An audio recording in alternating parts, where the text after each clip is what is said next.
Okay, just a minute.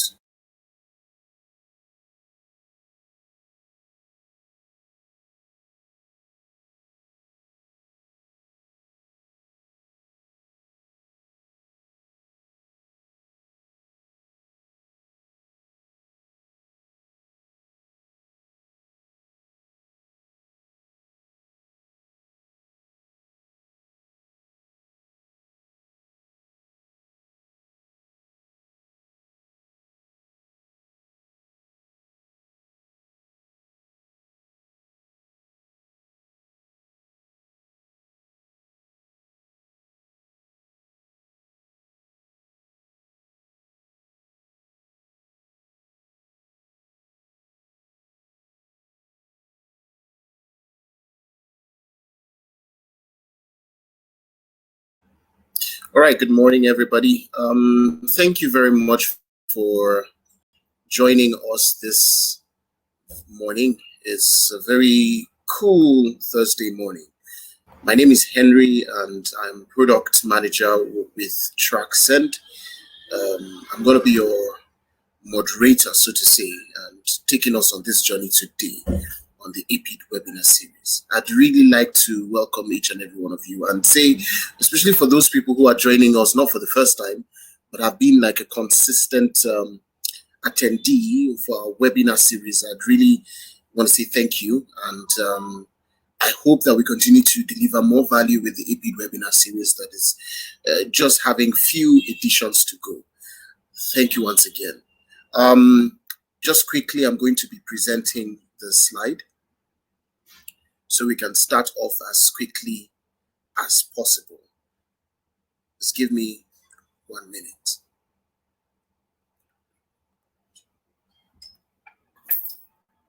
Okay.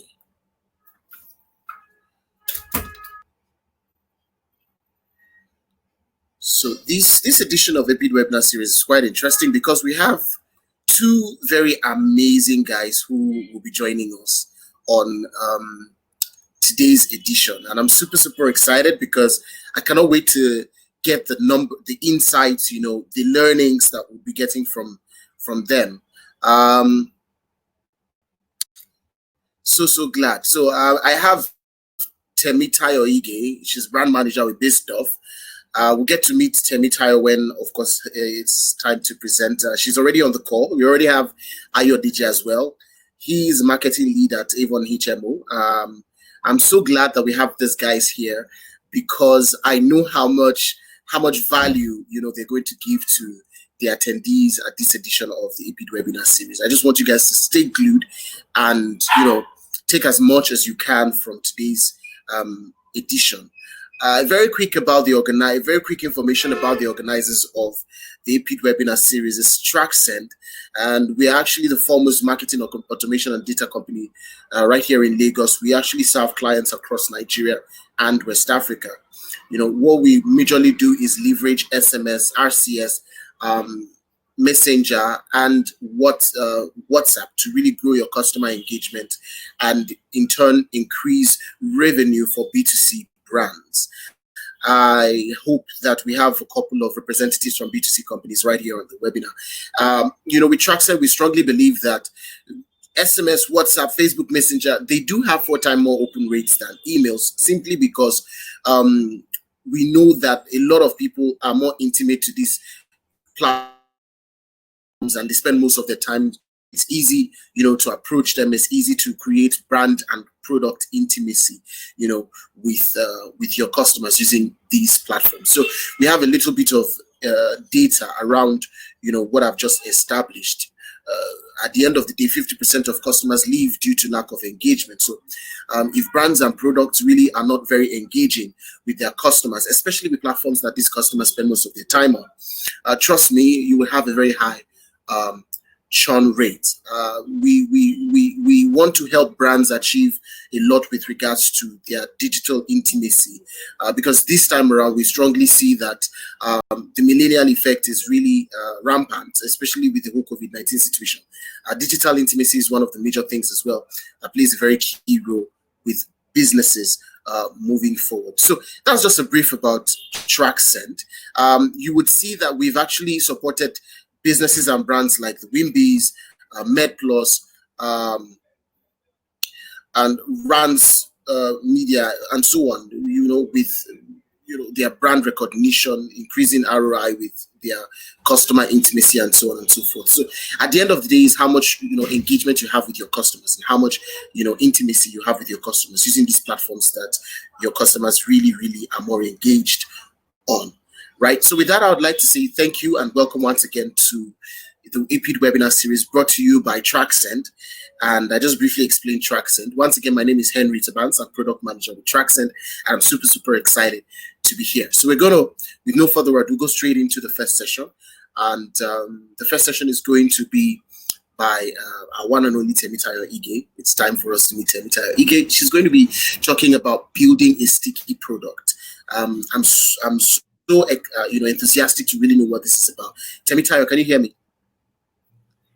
Yes, I can hear you. Hi, Henry. Can you hear me? Hi, Temitayo. Sure. We can hear you. All right, let's proceed. Great. Awesome. Okay. I will just turn on my camera. So let me know when you guys can see me.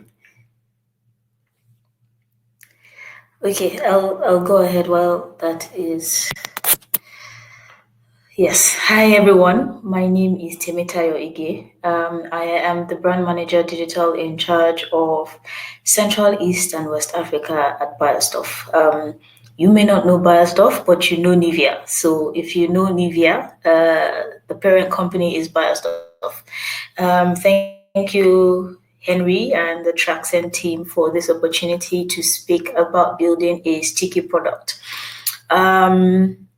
I'd say that generally it's quite a concept that we are familiar with, but as we go in or as we delve in, you know more about what a sticky product is. I'm sure we individually as consumers have experienced sticky products at one time or the other. Yeah, but I will just shed more light onto what it is.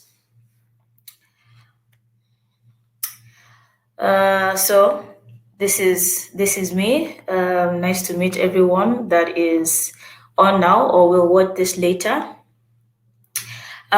Basically, what we'll quickly cover is what's a sticky product, what are the characteristics of a sticky product, why should my product be sticky? Why should I be interested in this? Either way, no matter who I am, or what kind of product or service I offer, either B2B or B2C. Why should my product be sticky? And then we'll really then talk about building a sticky product. What are the things you need to build a sticky product if you're starting from scratch, or increasingly make your own product sticky? Yeah. If you have any questions along the line, please feel free to drop in the chat section, and we'll take it once I'm done with the session. Now, a quick question: how many of you, and you can drop your answers in the chat. How many of you have an app on your phone that you hardly use and you're contemplating deleting it, or when you need space on your phone, the first thing you consider is deleting your apps because you have your music and you're quite sentimental about it. You don't want to delete anyone from your playlist, and then you have your images. Even though you have 1,000 of the same type of selfies, you still don't want to delete, and the first thing you consider is an app. There is something that makes you determine which app to delete versus which one to keep, and it's basically down to the stickiness of that app, and this applies to products and services as well. So what essentially is a sticky product? I'll give two definitions, the easy one and the complicated one. Simply put, a sticky product or sticky products are the ones that make users stick around for long, and every time they come back, they stay longer. So the first time they try it out, they spend 2 minutes figuring it out, and then the next time they come, they ramp up the time. And I've given some examples here. Think Candy Crush, think FIFA 20. And now remember back some years ago where there's so many memes about Candy Crush. There are memes about Candy Crush rehabilitation centers, simply because that's how sticky that game was. That because it essentially has all the characteristics of a sticky product. You know, people stuck around. You could invite people to play. You could get more coins, you know, which you spend on the app by a referral system. And every time you go, you want to beat your record, you want to figure out this level or this stage. So it keeps you on. You start going from level to level and stage to stage. Remember the games like Zuma back, you know, several years ago, where you want to beat your own personal best or your own personal score, and you keep playing. So according to Talia, sticky products are those that pique user interests by delivering consistent value. The key thing here being consistent value, and are so engaging that users are compelled to use them regularly. Not only that, each subsequent visit to the product lasts longer than the previous visit. So it lasts longer and longer. If you take away anything from this definition, it would be delivering consistent value that engages your consumers. Once you deliver consistent value, trust me, people will keep coming back for more. Yeah. Now, these are examples of sticky products, and I'm sure you have your own examples. You can, I mean, now knowing what a sticky product is or a sticky service, I'm sure you can drop in the chat some products you have experienced or you have used that have delivered consistent value that keeps you coming back for more. I guess we're familiar with a number of these. One local example, or one, yeah, I will call it a local example because it's an East African example, is M-Pesa. M-Pesa is a money mobile payment system that is so ingrained into the fabric of the Kenyans that they cannot do without it. And essentially it's owned by a company called Safaricom, which is a telecommunications company. When I did some digging, I hear that what they did is that they bought your basic phones. They went into the villages and then they gave the older generations these phones, such that two things happened. If you wanted to reach your mom or your uncle in the village or your dad, you had to use Safaricom. And if you wanted to send them money easily, because these guys don't have banks, you had to use M-Pesa. And so that value, it delivers for people, consistent value it delivers, the ease of use, how great the service is, even the customer service is, has made this the perfect sticky product or service, as you like to call it. And we have other examples that we are familiar with. Now let's look at the flip side. Some products that stopped being sticky. And there's two categories to it. I'm sure you also have some examples. Now we have the example of MySpace and Blockbuster. Now the difference between Facebook and MySpace is the fact that Facebook has increasingly upped their value, while MySpace was they delivered value at the time, but they have not upped that value, such that there's no new thing that interests the consumers, and because they found the next best thing, they've moved, right? So it's not just about consistent delivery of value. You also need to up your ante every time. Ask yourself, how can I make this better? How can I make this more engaging? How can I make it simpler? Now, another category of interesting examples which I want to draw an insight from is butter. I'm sure for the Nigerians here, you know butter very well. This is the shoes we wore as kids. For certain generations, I will not expose myself. But the shoes we wore as kids, right? Now the interesting thing is, while butter is not really successful in Nigeria, on the other hand, in Kenya, butter is a thing. It is the thing. It is where you buy your shoes for kids, shoes for adults. It's not just school shoes, but they have sports shoes. They have all sorts of shoes. So again, the stickiness of your product also highly depends on, I wouldn't say the location, but the people, and we'll really go into that later. Another example is Tesco. Tesco is huge in the UK, but failed in the US. And I think the commonality between there is the people the people in these different locations, who they are innately, and understanding who they are. So why should my product be sticky? Now, the stickiness of a product is important to the product's shelf life. With the examples we're giving, like MySpace and Blockbuster, if it doesn't keep being sticky, then your product expires inherently, right? People don't find use for it because they found something else. Now, while we are mentioning like really huge brands, think about your barber, think about your tailor. These are people who already know how you like your haircut. They already know your measurement. They know how you like your clothes fitting. They already know these intricate details about you, and they deliver every time. So you don't see yourself going somewhere else. The price is fair, the services are good. It's not necessarily about big brands, but we can bring it as low to those services. Think about the restaurants you go to, the buka you go to. Some people are fans of White House in Yaba, for example. There's probably simply because of the amala, or there's a particular thing they go there for because it delivers consistently. That goat meat delivers consistently, right? And so once it stops delivering, you look for somewhere else to go to. It's just who we are as consumers.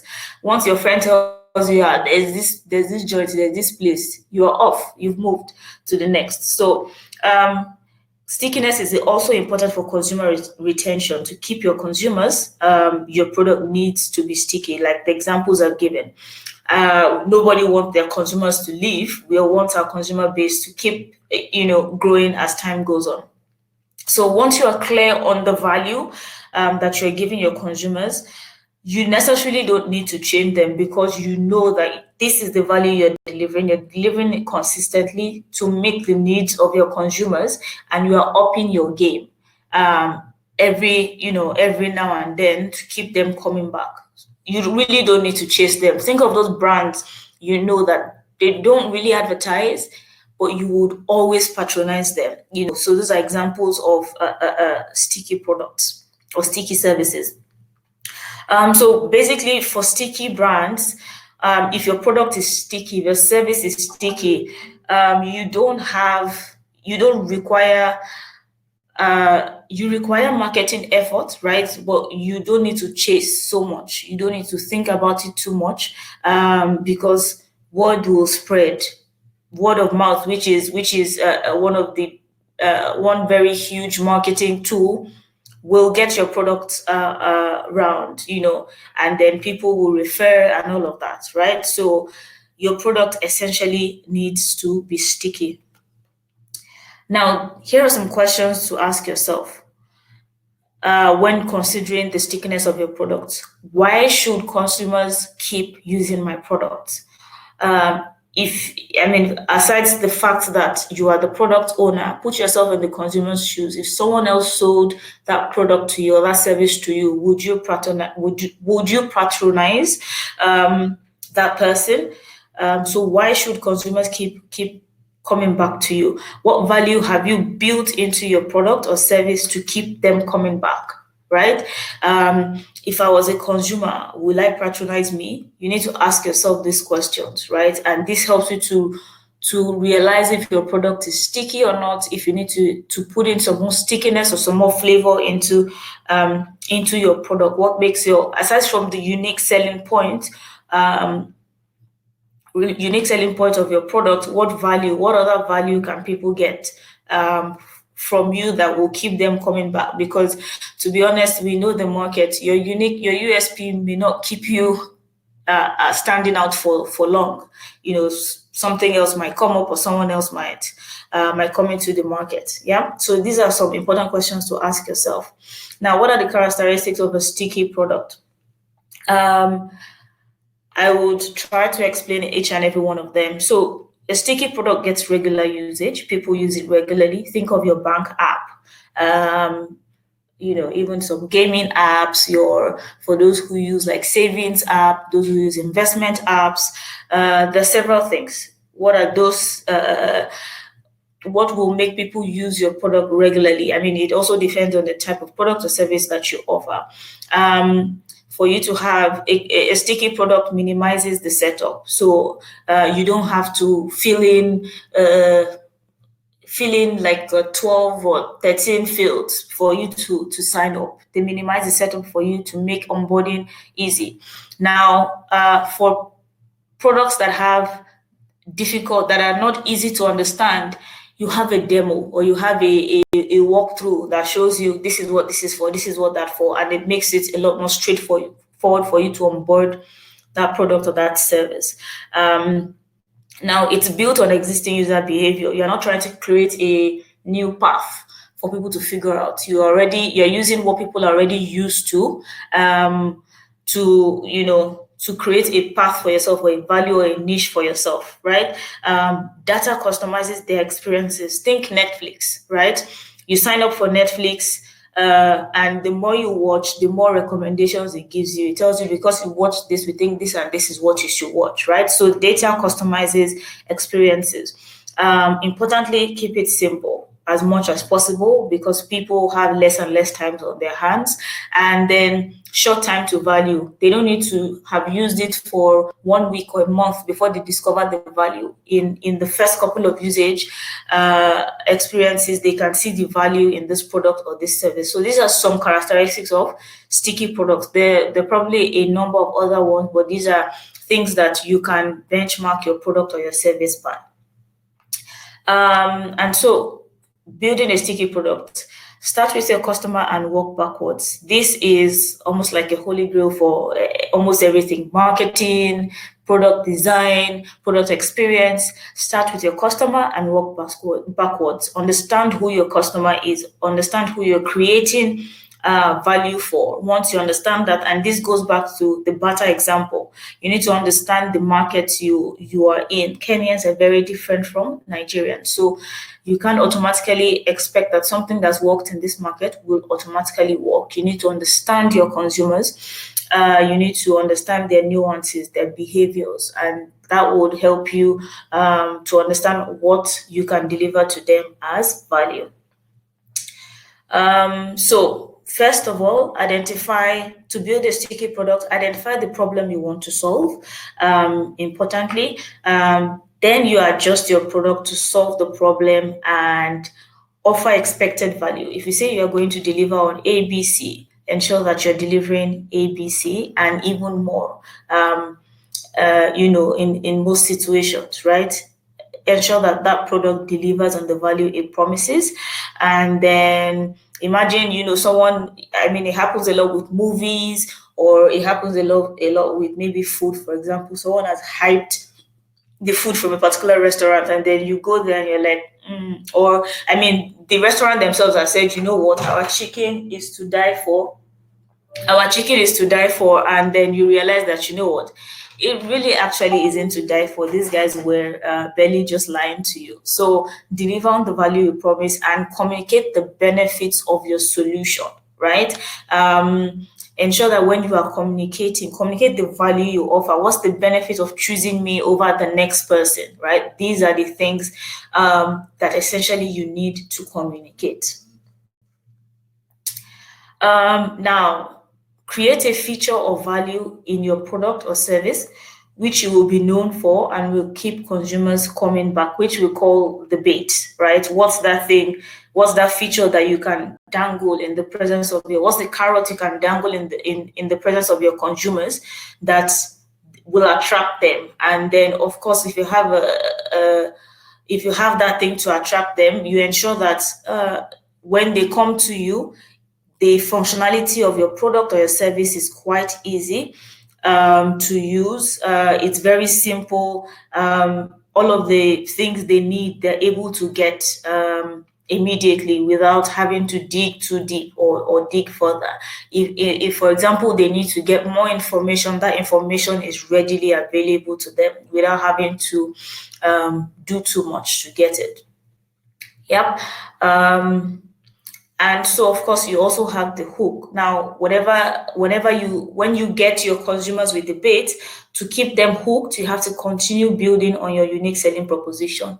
Using Instagram as an example that has just launched Reels, right? So what people would do sometime is that they would do a TikTok video and they will now post it on Instagram. With Reels now, that doesn't happen. Now people are, doing all that they need to do, what they would normally do on TikTok, they are now doing that on Instagram. So you need to keep building on your unique selling proposition. It's not okay to say, okay, yeah, at this point in time, we have 500 customers. That's good, that's sufficient, and then you rest on your oars. No, you have to keep building on your unique selling proposition, because it's easy for people to outbid you or do something that really knocks you off that position you are. So you need to keep your consumers glued and engaged. If you are not getting the engagement you expect, always ask why. Look into your data, look into several things. Always ask yourself, why is this happening? Why is this not happening? And that way you can find answers to your questions. Make sure that there is enough support that you need. We all probably have had the experience whereby you call a customer service and you are on for 30 minutes on your own credit, and all you're hearing is ads and singing. You haven't even been spoken to yet. That can really be a frustrating experience. So it's important that when your consumers need you, you are there. Be available on as much platforms as you can manage. Don't open up service platforms that you cannot manage or support platforms you cannot manage, so that when people reach out to you, it takes you like 5 days to respond, especially for small businesses. You've opened the Facebook page, Instagram page, Twitter page, TikTok page, everything, and then you end up not being able to manage it. You don't have to be everywhere. You have to be where your consumers are. So focus on that, such that you can deliver on service, on support, and on value. And that's it from me. I hope you now understand what a sticky product is. I hope you know the analysis to do to your existing product, or how to, if you are starting from scratch, how to build your sticky product from scratch, and the questions you need to ask yourselves to go from point A to point B. Yeah. So thank you very much. Once again, thank you, Henry, for this opportunity. I'm super grateful. Yeah, that's it from me. Thanks. All right, thank you very much, Temitayo. I really, really appreciate your time. So we'll give room for questions. If anybody have any question, I think when Ty was speaking, we had a couple of questions dropping in. Let me just read them so we can answer them. By the way, if you have any questions, just quickly type them so we know. We go straight into answering them. Tayo, this question says, what part of a company is in charge of updating the stickiness of a product? What part of the company is in charge of updating the stickiness of a product? So it's product. So it depends on the structure of the company. It depends on the company in question. It varies, but essentially in some companies you have product managers, in some company you have brand managers. It varies. It's a combination of different people coming together to sit down. You have the research department, you have the brand managers, you have so you have research from two angles. So you have research as in consumer research, and you have research from a product angle. All of these people essentially will come together to deliver on product stickiness, because they all have a part to play. You understand how the product should work, you understand how the consumer works, and all of these people will come together. And again, it varies from company to company, but this is just an example. So it's not on one department, it's a couple of people collaborating and coming together to make the product sticky. All right, thank you very much, Tayo. One more question says, this is from Charles. He says, considering the way customer psychology works, they will always churn regardless of how amazing one's product and services are or service is. What measurement of retention rate would you advise that a product or business owner should target to ensuring that the product and services are sticky? So there's a stickiness ratio which is measured by your daily or weekly or monthly average users this month versus the previous month. So you work that into a percentage. What you need to do is tell yourself, you know what, I need this percentage to grow by 15%, or I mean, let's be realistic, to grow by 5% month on month or week on week for my business to be sustainable. It highly depends on the sustainability of your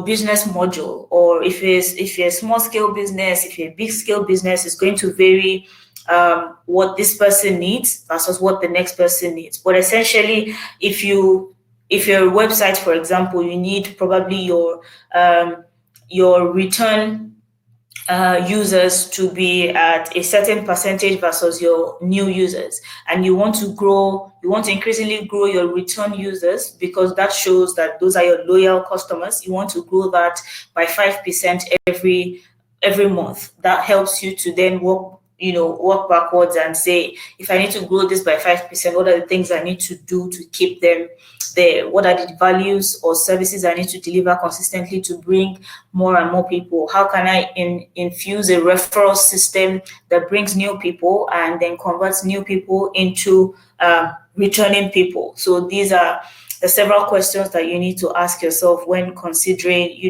the how to get people to stay. Yes, of course, not everybody that comes will stay. You need to tell yourself, this is my core base. So not every user is an active user, right? You need to tell yourself, this is my core base. This is the focus. I won't chase those that are running away. Excuse me. I won't chase people. This is the core I want to focus on. Yeah. Amazing. Thank you very much. Thank you, Tayo, again for the time. We're going to proceed because of time.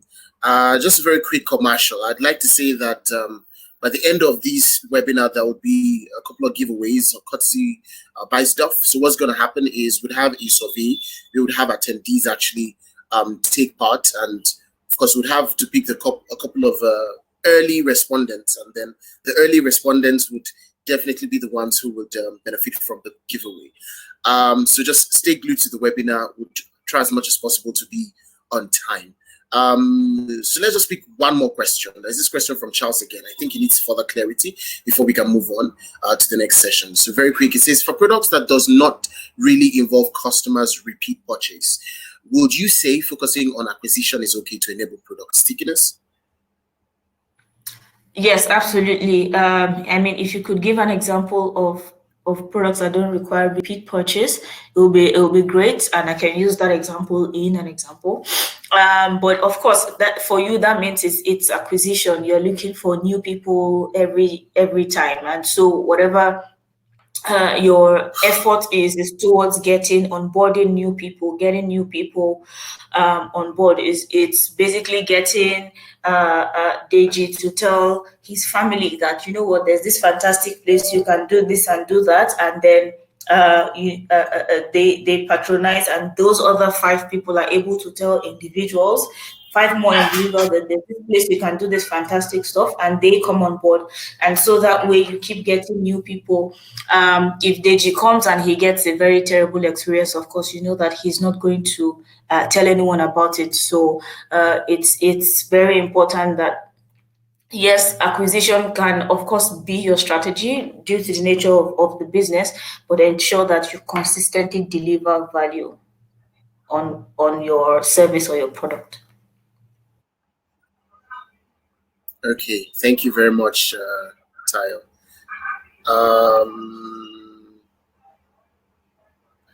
Great. So we'll go on a very short commercial. When we come back, we'll go straight into the second part of the webinar.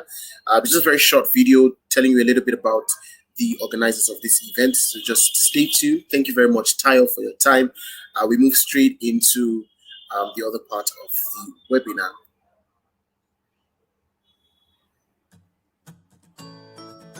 Let's face it, nobody reads their emails regularly, long group chats, or visit forced ads. And for a company working hard to keep their customers, these are the best options, right? What if we told you that there is a better way? Now that's where we come in.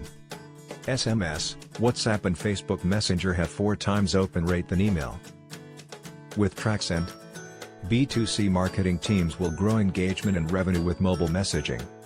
Target specific customer segments, measure click rate, also increase retention with customer feedback and rewards. Automating, measuring and optimizing your campaigns on mobile messaging now easy.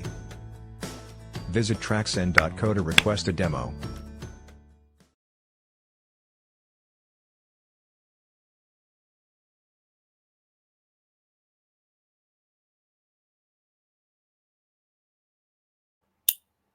Okay, so that actually stopped abruptly. So there's a poll going on. We would like to know how your experience the APID webinar series is going so far. So you just quickly just vote while we move on. In due time, we'll get to see exactly how people's experiences are going so far.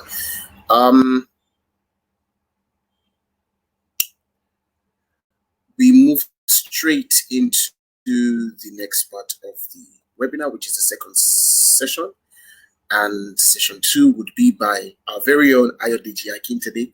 He's from Avon HMO, and he's talking about a direct-to-patient strategy. So for businesses who want to be more direct to their customers, direct to their patients, of course, as it aligns to Avon HMO, I would really like for you to really pay attention, because I'm very, very sure that great stuff will come out. So remember, if you have questions, just feel free to drop it so we can answer it immediately Deji is done.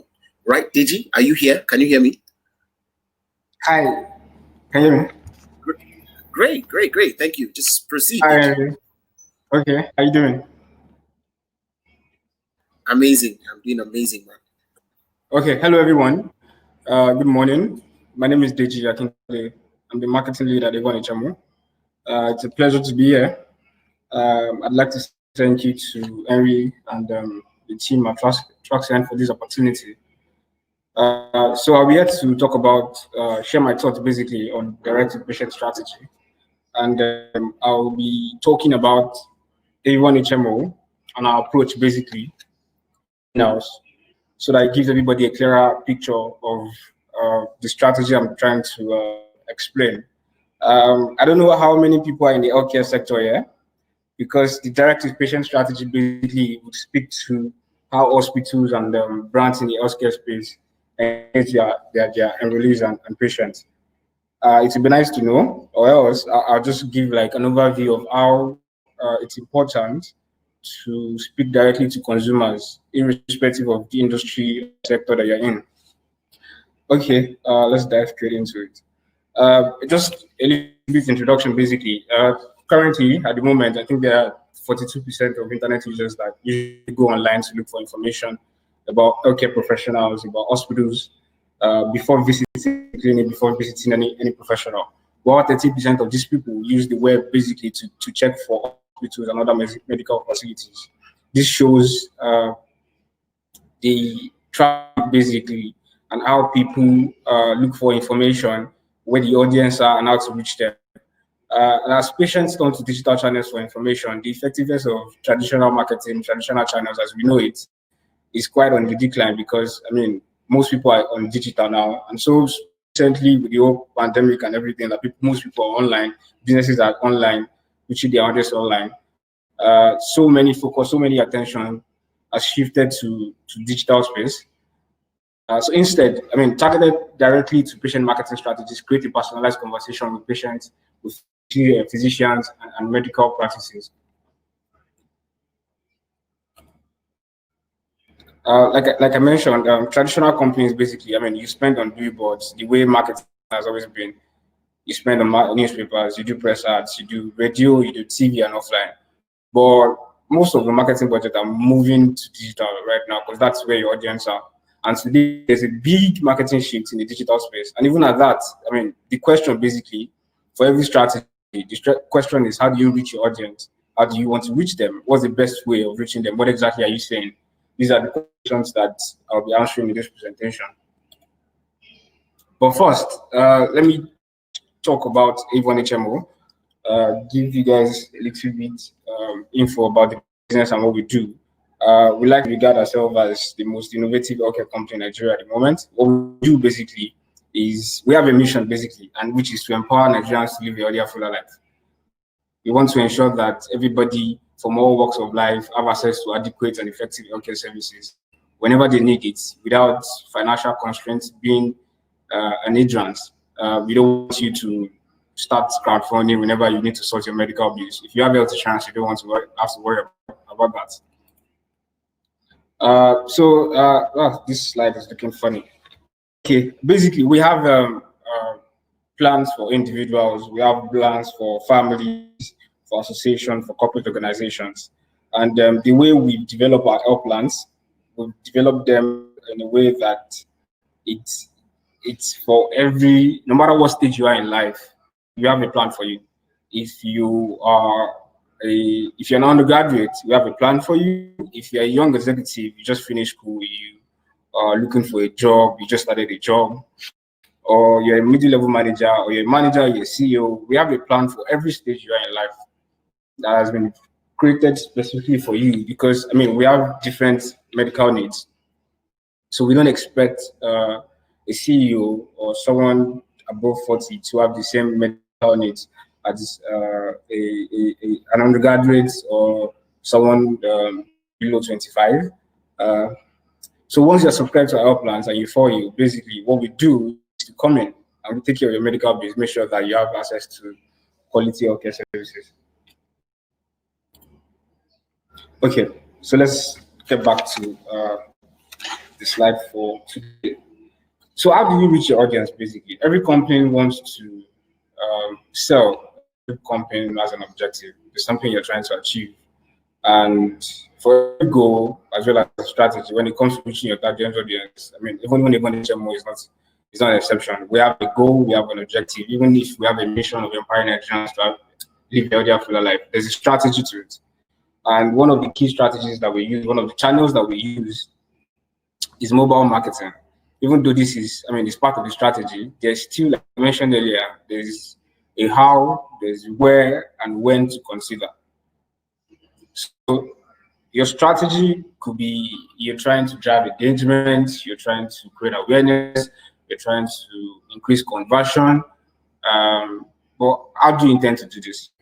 Where do you want to do it? When are you going to do it? Basically, these are questions that we'll be answering in this presentation. So whatever you choose, it's important that you reach your bullseye, basically. And also, I mean, apart from generating clients or generating consumers, you also need to retain them, because retention is key. If you lose your previous customers and then you get new ones, you keep losing them, and then you have to keep struggling, worrying about getting new customers. So you have to focus on acquisition, at the same time also focus on retention.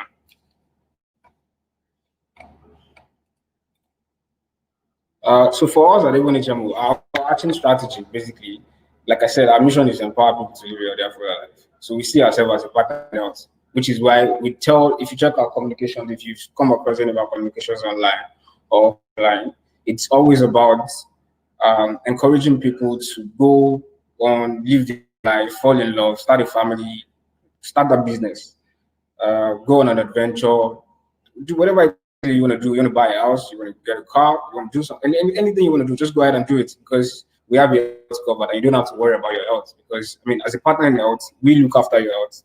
So basically, that's what we do. And our strategy basically is trying to communicate this in every communication material we put out.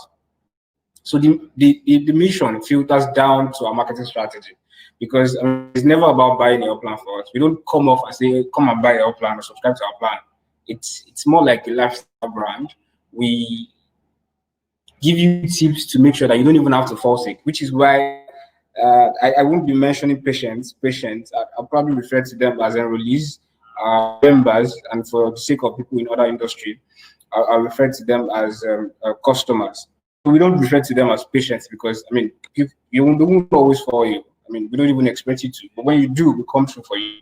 So it's more like a lifestyle brand because we empower you with tips that will make sure that, I mean, you don't have to fall sick. And then when you fall sick, we give you access to medical care, basically.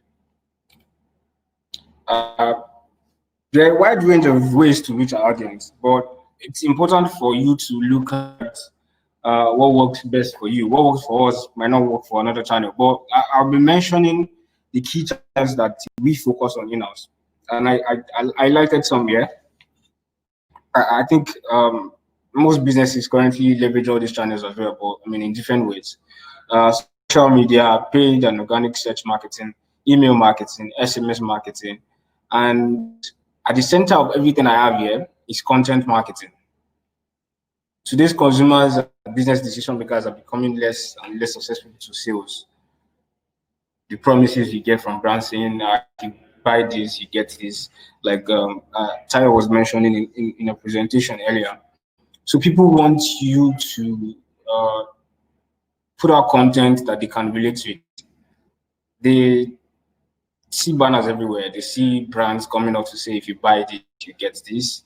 That's you just trying to push your brands. That's not what people want to listen to. You have to relate to them on a level that, I mean, it's something that they can easily find resonating. And storytelling is one of the most powerful ways to breathe life into your brand. And often, I mean, it's often called one of the main components of content marketing approach, basically.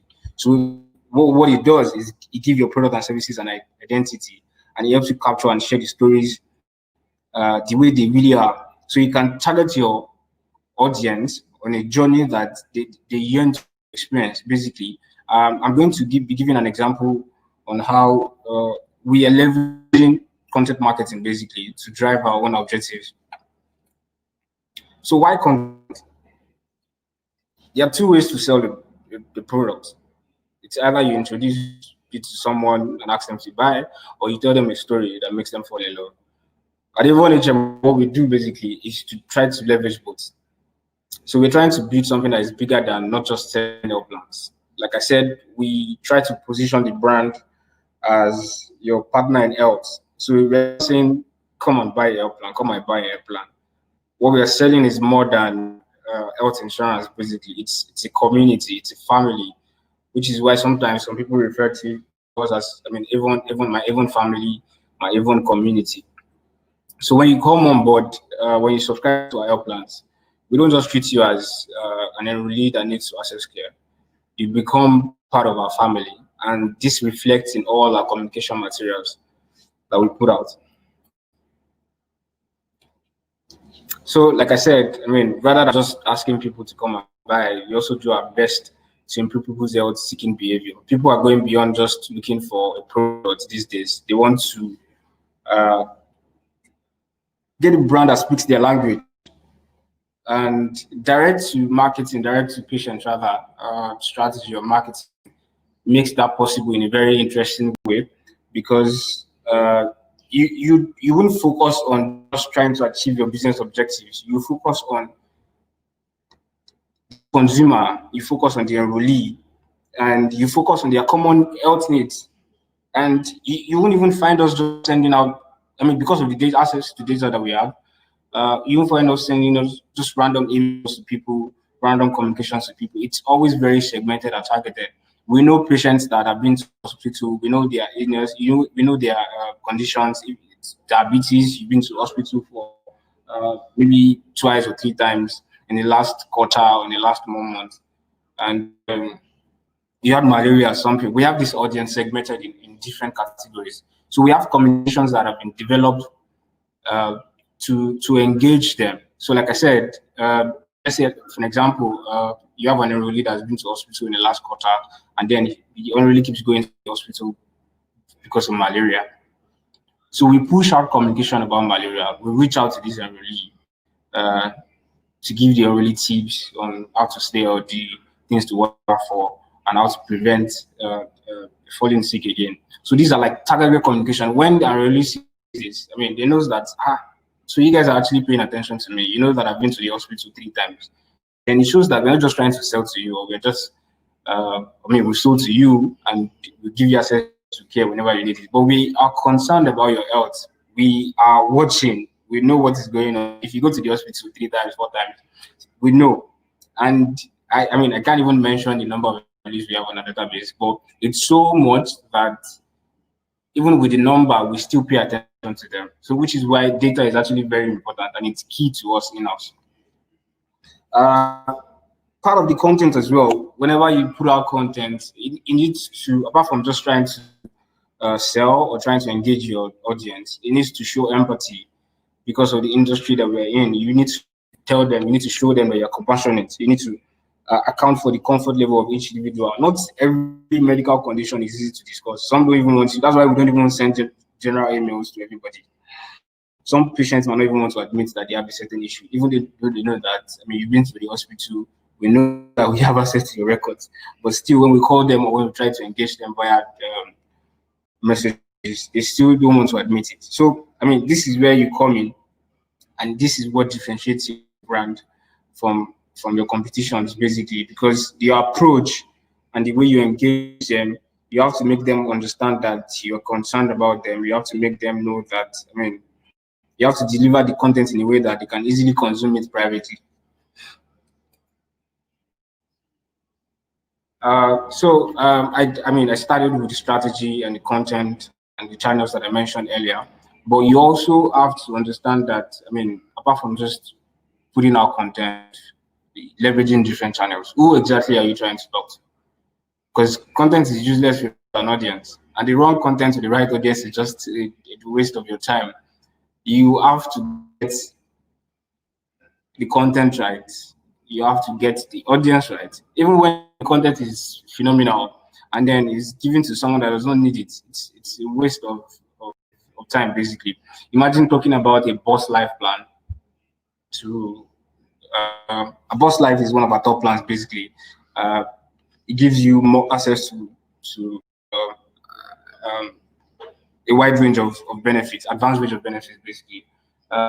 Imagine now trying to sell a plan like that costs over 100,000 to an undergraduate or a core member. The person probably, doesn't need those advanced surgeries that the plan gives you access to. So it's the right content, but it's the wrong audience. So again, it brings me back to data, because if you have the right data, then you can get it right. But at the same time, you need to have a clearly stated and well-defined audience. So you know that this is a segment I'm talking to. This is my approach to them. This is the content I'm pushing out to them. And this is, even if you're able to identify your audience, it's easy then to determine the channels, because if you know who you are talking to, you definitely know how to find them or where to find them. But for the purpose of this discussion, I'll be talking about our own key audiences in-house and our strategy on how we've been engaging them. We have two, basically, enrollees, which we call patients. We don't call patients rather, but in this case, patients. And then the hospitals, which we call them providers.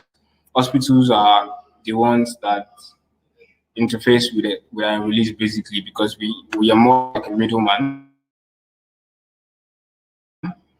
So I'll be referring to these two categories of audience in this presentation.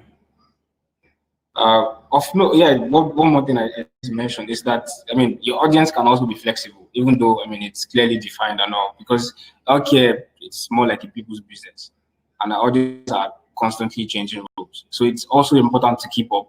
For instance, I release, like I mentioned, are not expected to follow. That's why we don't call them patients, but because it's not like you go to the hospital every day, like I mentioned. So we don't refer to them as patients. We see them as a member of the community, a member of the family. So it goes beyond just giving you access to care. We also make sure that we give you the right information to empower you and keep you safe. Similarly, also, our providers can switch roles depending on the context of our communications. The provider can easily be basically,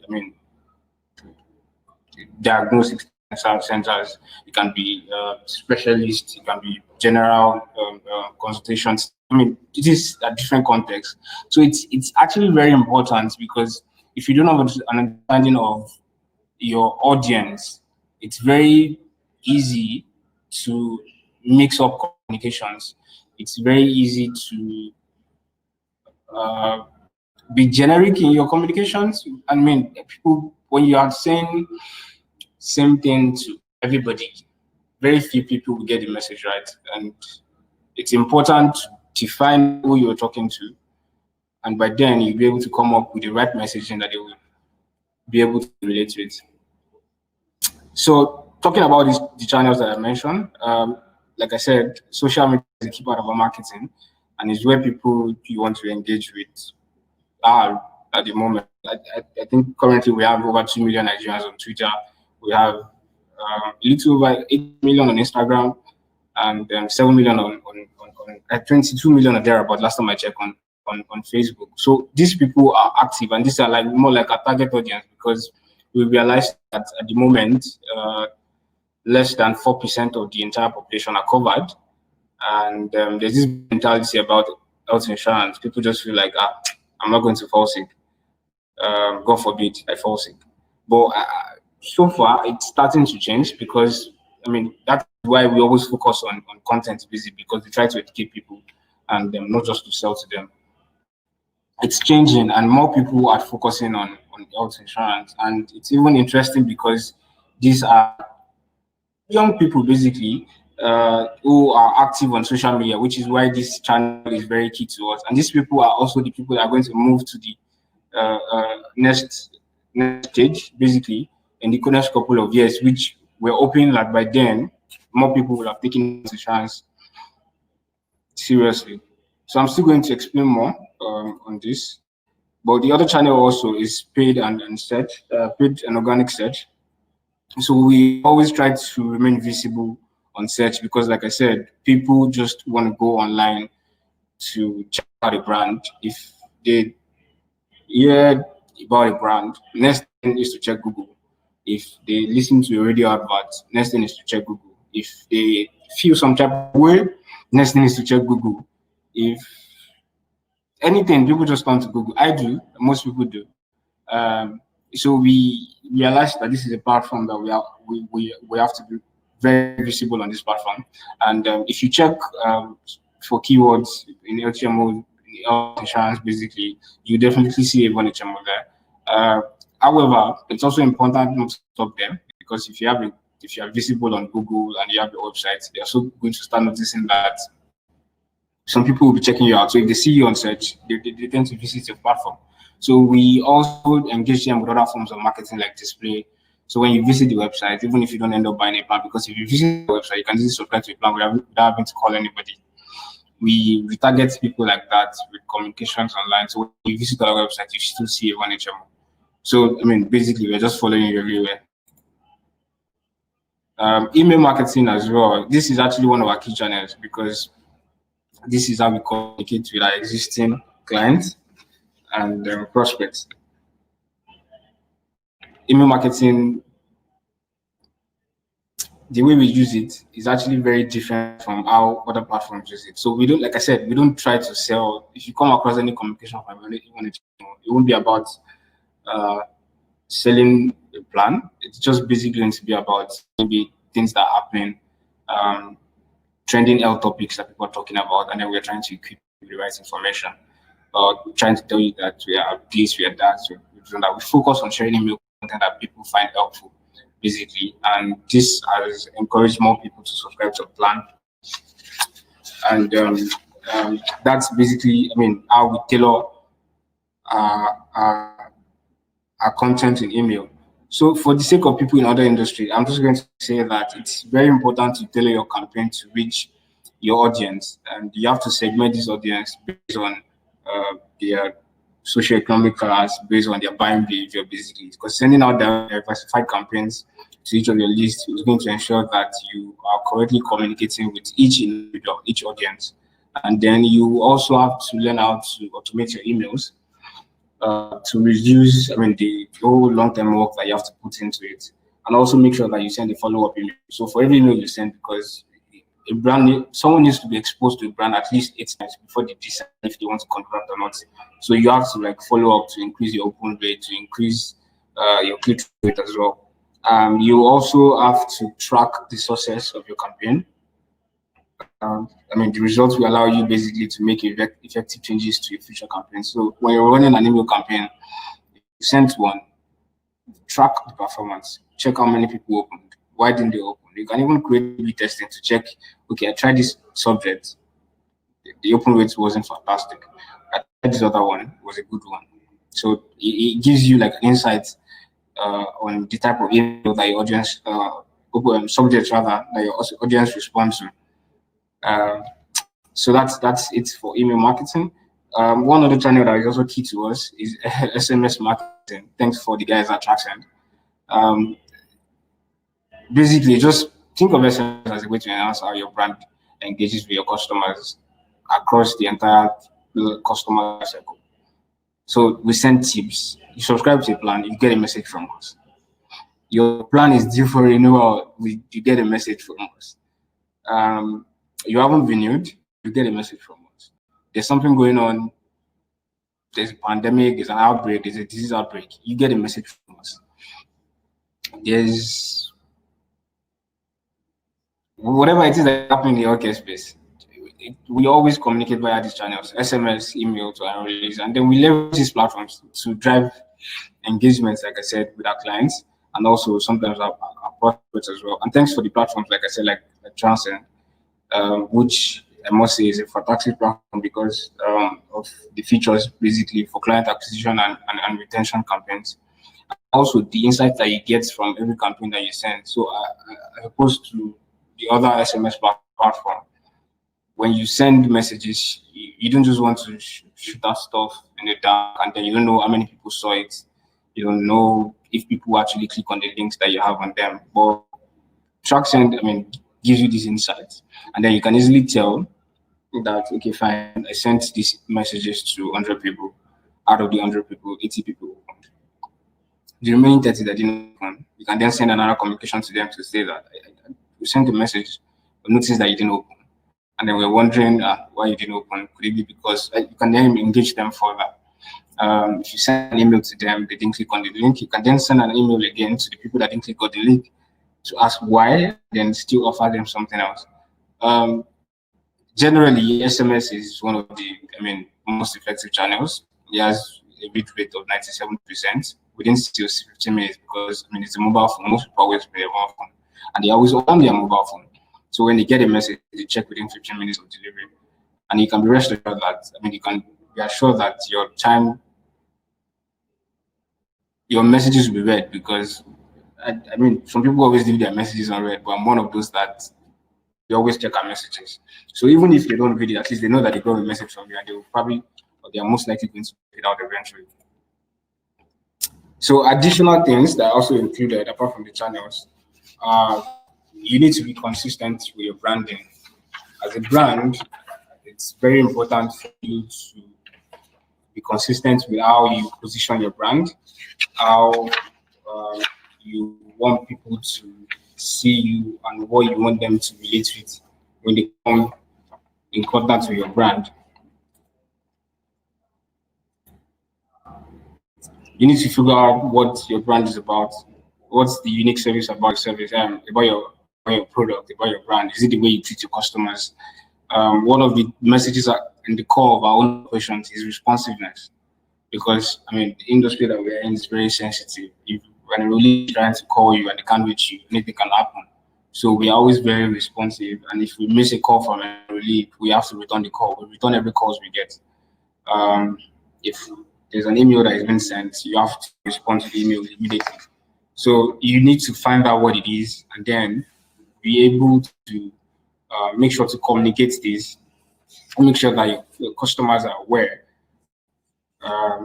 There's at least one thing, like I said, that must be unique about almost every brand. One thing that you want your brand to be remembered for. It may take time to figure out. But eventually it should come together basically because you learn how to represent your brand with these communications. Another thing also is to leverage social media. with. So I mentioned that we leverage social media to drive our communications, but you don't just have to do it because every other brand is doing it. Especially in the UK, we have quite a number of businesses relying on social media for a large part of their digital marketing activities. But it's a valid strategy to build your brand, but it shouldn't be your only strategy, basically. Like I mentioned earlier, that we leverage paid search, we do organic search, we do email marketing, we do display advertising, leverage other channels, SMS marketing, to reach the people that are even looking for your services online without you having to create awareness or try to reach them yourself. So even if they are not ready to connect, but at least there's already that touch point that has been established. And next time they hear about health insurance, next time it comes to their mind to subscribe to a plan, your brand will come to their mind, basically. Testimonials as well, reviews. You have to find a way to leverage the feedback that you get from your customers, basically. Typically, customers only leave reviews when they are motivated to do so. Sometimes we have to encourage our employees and ask them to give us feedback.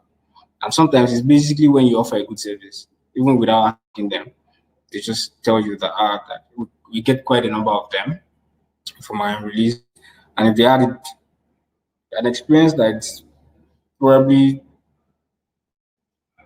below average, you should also reach out to them to let them know. Just apologize and then let them know you're working on it. And unless you have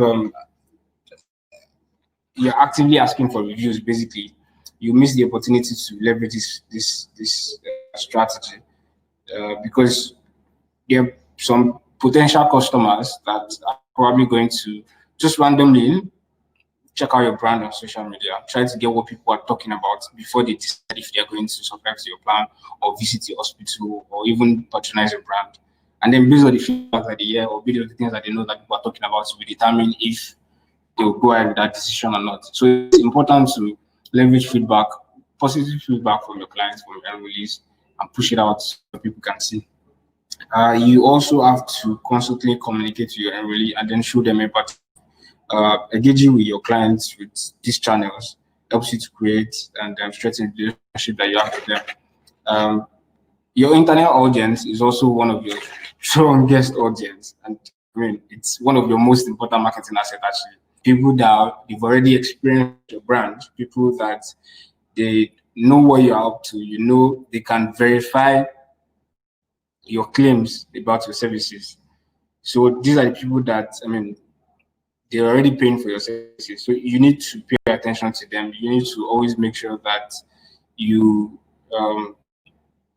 communicate to them and also encourage them because they can help you push your word of mouth, basically.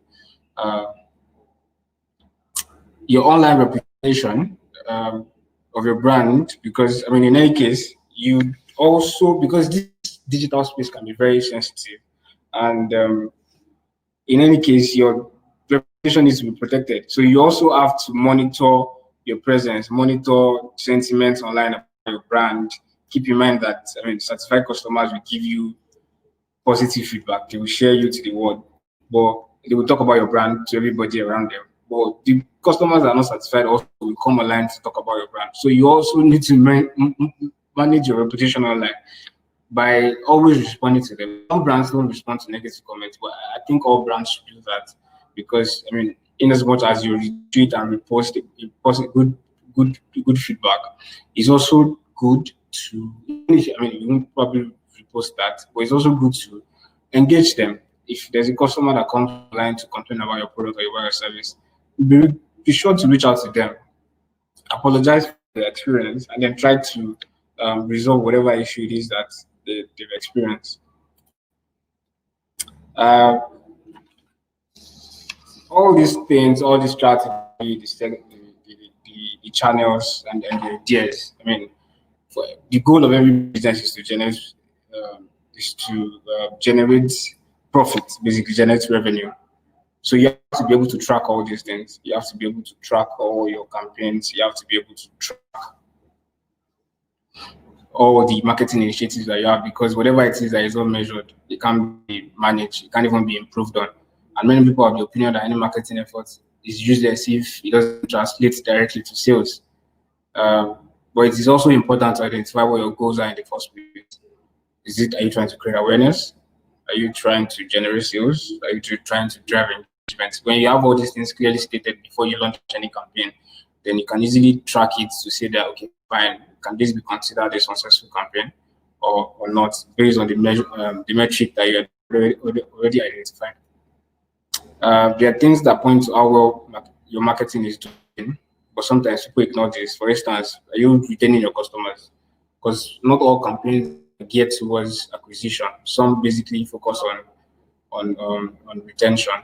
So if you have a direct sales unit, are they finding out if it's easy for them to sell? Do they get people to walk in? These are things that you have to pay attention to whenever you're running a campaign. But I mean, above all, ensure that before you run any campaign, before you put out any communication, before you launch any marketing initiative, have your KPIs clearly stated, put in place so that you can track it and use it to measure the performance of the campaign.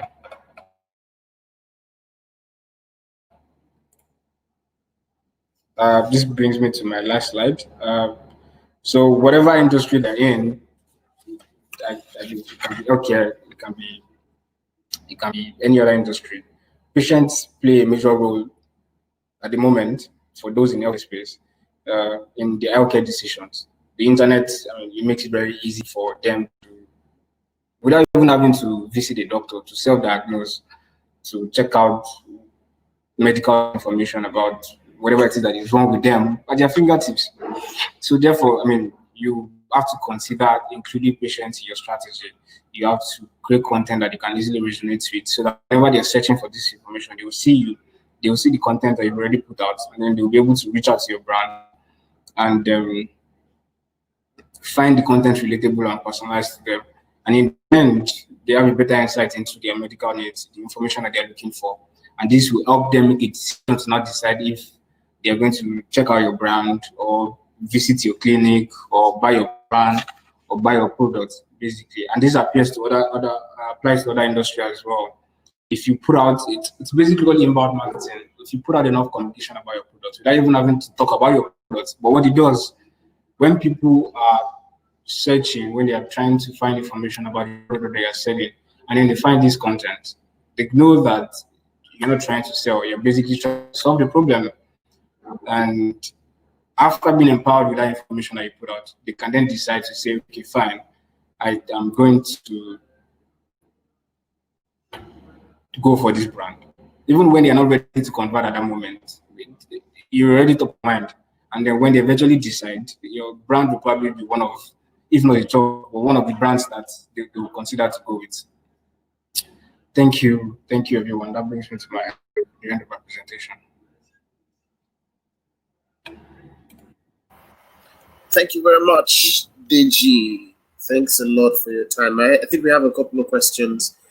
Okay, we have a question from Charles. He says, amazing solution from Avon HMO, especially at this time of COVID. Curious to know what B2B marketing approach have you.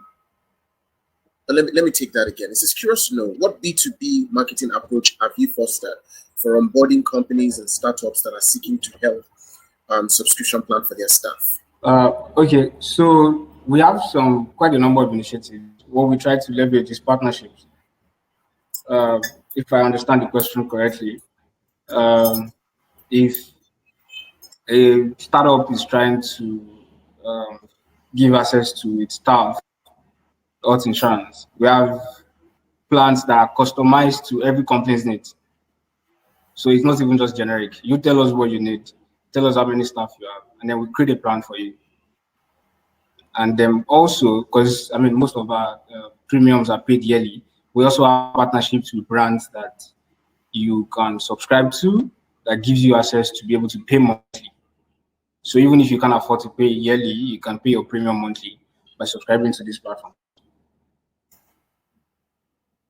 Thank you very much, TJ. I don't know if anybody has any question again. If you have another question, just quickly type so we can wrap up this edition of the APID webinar series. So one final question. It says, you mentioned that you do SMS marketing. So how do you marry it with other digital efforts for tracking return on investment? Okay, so in my presentation, I had a screenshot for one of our SMS communications. Basically, that campaign is for renewal. So we send out email marketing basically to enrollees that are due for renewal, or enrollees that have their plan has expired but they haven't renewed. And then there's a unique code that is attached to these communications, whether it is sent via email or via SMS. So at the end of the campaign, or even during the campaign, we then track across board for all these platforms to know that, okay, fine, the communication that was sent via email, it was sent to X number of people. Maybe X number of people converted for this platform.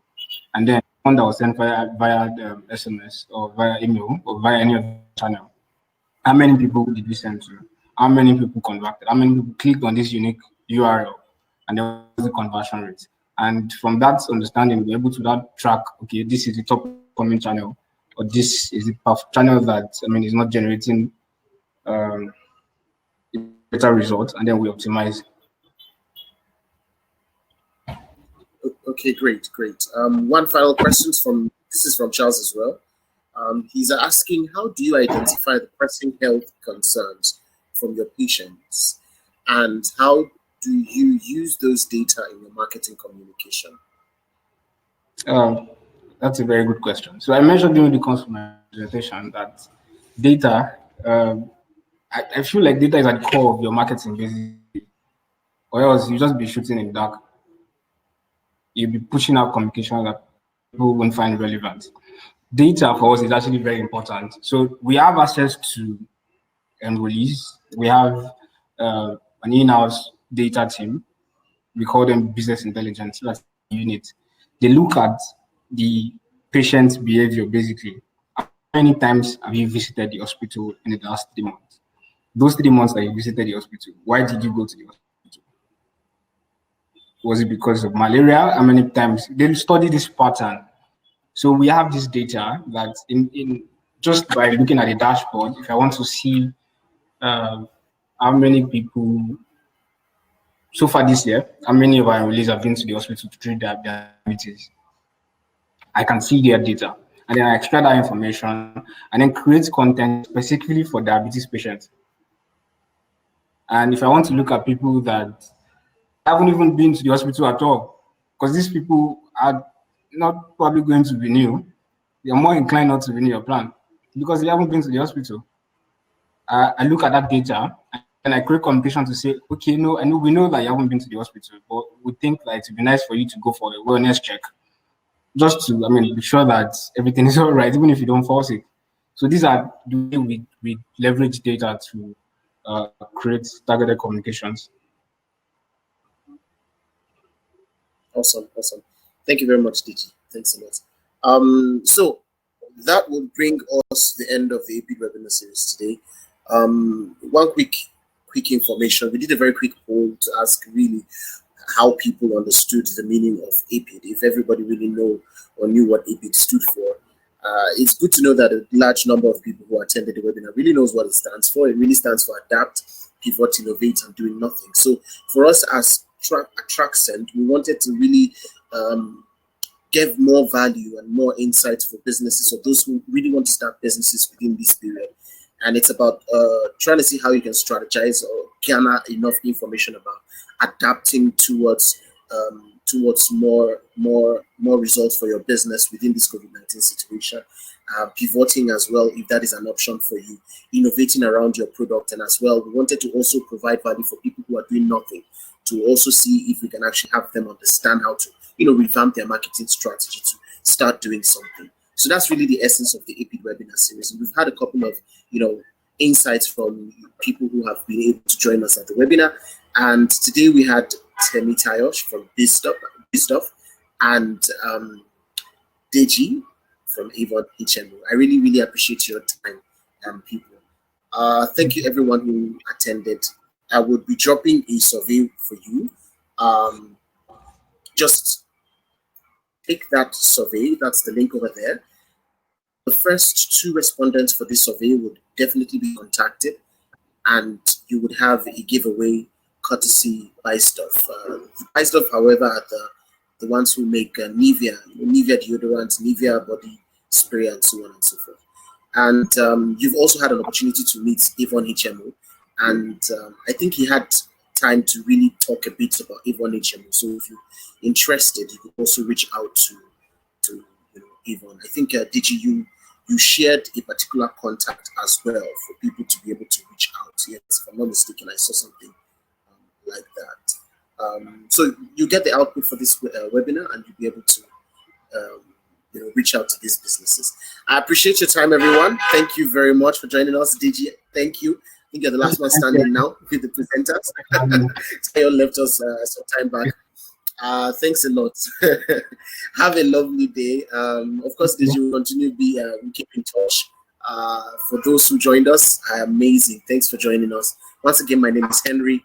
I work with Traxcend as a product strategist, and I manage the products department at Traxcend. Thank you very much once again. I cannot appreciate enough. Have a lovely day, everyone. Let's face it, nobody reads their emails regularly. Long group chats. Or visit forced ads. And for a company working hard to keep their customers, these are the best options, right? What if we told you that there is a better way?